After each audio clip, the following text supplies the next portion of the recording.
Waalaikumsalam warahmatullahi wabarakatuh. Teman-teman, saat ini kami sedang bersama Bapak Iwan Wahyudi SKMH selaku dosen sekaligus advokat. Izin kami ingin mewawancarai Bapak terkait dengan bagaimana prosedur pengajuan permohonan dan gugatan di pengadilan agama. Adapun tugas wawancara ini untuk memenuhi kriteria tugas kami. Mungkin pertanyaan mendasar, Pak, apa aja syarat untuk mengajukan permohonan dan gugatan di pengadilan agama, dan mungkin apa yang harus, kan banyak masyarakat awam yang tidak paham gitu Pak, prosedurnya itu seperti apa. Mungkin Bapak yang sudah berpengalaman di menjalani itu mungkin bisa menjelaskan secara sederhana. Ya, kalau kita melihat persyaratan, yang pertama kali itu pastinya kita harus tahu jurisdiksi dalam melakukan gugatan. Artinya apa? Kalau misalnya sengketanya sengketa perceraian, sengketa waris, ya, kemudian zakat, sampai kepada hari ini ada kaitan syariah, kita harus pastikan terkait dengan apa yang mau menjadi tuntutan kita, mengajukan ke mana, baik gugatan maupun permohonan. Yang pertama kali kita harus mengetahui, ya, di mana kita akan melakukan tuntutan. Kalau kita sudah mengetahui jurisdiksinya, misalnya terkait dengan agama perceraian, oleh karenanya persyaratan yang pertama kali itu ada perselisihan, terkait dengan sengketa rumah tangga seseorang. Ya, kalau tidak ada perselisihan, mungkin sampai kepada tahap diajukan ke pengadilan agama. Kemudian yang harus dipersiapkan juga terkait dengan hari ini gugatan. Ya, kalau misalnya perceraian itu diajukan oleh istri, maka yang diajukan adalah gugatan perceraian. Gugatan perceraian itulah sebagai syarat untuk orang mengajukan yang gugatan itu di pengadilan. Setelah nanti kelihatan mengenai kompetensi absolutnya, kompetensi relatif, dan itu disyaratkan juga supaya apa gugatan itu tidak dikatakan tidak dapat diterima. Karena apa? Akibat syarat-syarat sebelumnya. Nah, itu saja. Kemudian kalau misalnya persyaratan itu kita harus menyiapkan juga ketika kasusnya perceraian, maka kita harus menyiapkan juga terkait dengan akte atau buku nikah. Buku nikah sebagai syarat kita untuk dapat melahirkan dalil-dalil gugatan kita yang kita sebut deposita. Kemudian apa yang menjadi permintaan kita disebut sebagai itu. Mungkin itu saja yang harus dilengkapi, ya, untuk dapat kita mengajukan gugatan agama. Oke Pak, mungkin pertanyaan yang kedua Pak, kan ada nih Pak, kan sebelum kasus persidangan ada mediasi ya Pak. Nah, mediasi itu sebenarnya relevan atau urgentnya, fungsinya itu apakah memang untuk ada apa ya, untuk dilakukan mediasi itu, atau hanya sekedar formalitas untuk sebelum masuk persidangan? Ya, jadi kalau misalnya kita kategorikan formalitas itu tidak, karena memang itu biasa dalam Permen 1 tahun 2016 kaitan mediasi. Jadi mediasi itu perundingan ketika semua sengketa yang masuk dalam persidangan itu wajib bermediasi.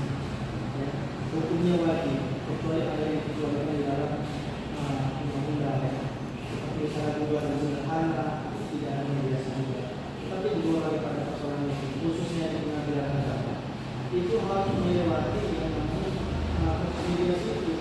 Di mana proses mediasi itu ya dilakukan untuk perundingan di antara para pihak yang bersengketa untuk menemukan titik keluar, ya, atau solusi bagaimana menyelesaikan sengketa ini tidak sampai kepada persoalan di litigasi yang sampai kepada menang kalah di dalam putusan. Tetapi bagaimana mereka itu melakukan proses perdamaian itu sampai kepada persoalan mediasi saja, sehingga keputusan mediasi ini, ya, itu terikat bagi para pihak nantinya itu dapat dilaksanakan.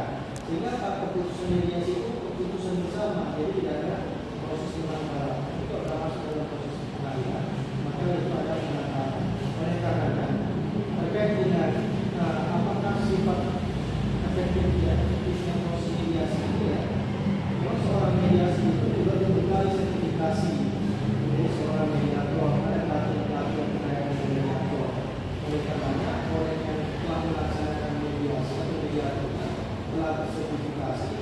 dia itu memang sudah profesional dalam bagaimana untuk mendamaikan para pihak yang bersengketa ini.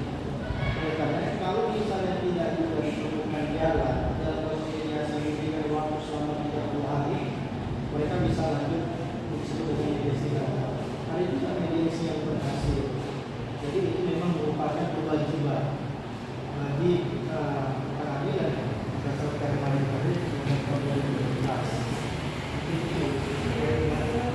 Proses mediasi dilakukan bisa juga hakim, ya, tapi bukan hakim perkara yang melaksanakan mediasi, tapi hakim yang berada di pengadilan agama tersebut, tetapi bukan memegang perkara, dia juga bisa menjadi seorang mediator atau, ya, dari non hakim, ya, bisa juga menjadi seorang mediator. Mediator ini adalah menjembatani terkait dengan para pihak untuk mencapai perdamaian. Jadi mediator ini pihak untuk dapat menyatukan atau mendamaikan seseorang. Mediasi itu juga berapa? Kalau permohonan kita perlu mediasi.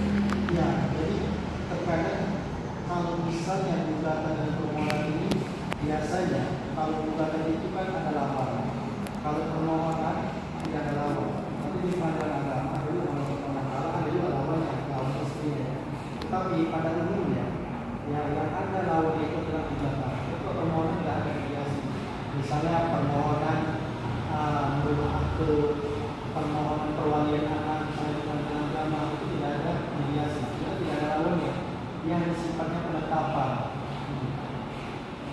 Pertanyaan terakhir, apakah mekanisme putusan first-strike putusan terhadap gugat sudah menunjukkan hak pihak yang tidak terhadir atau justru berpotensi menimbulkan ketidaklanjutan karena kehadiran belum tentu menunjukkan efek buruk. Ya, jadi putusan first-strike itu hadir karena tidak ada tergugat. Jadi kalau misalnya sudah dipanggil secara patuh, jadi kan posisinya ini kan tidak serta-merta ya langsung bersidang, tapi ada proses pemanggilan para pihak. Tergugat sudah dipanggil oleh pengadilan, tapi tergugat tidak menggunakan haknya. Kalau dia tidak menggunakan haknya, ya sekali dipanggil ternyata dia tidak hadir, dua kali dipanggil tidak hadir, tiga kali dipanggil tidak hadir, maka proses gugatan seseorang itu tetap harus berjalan. Ya.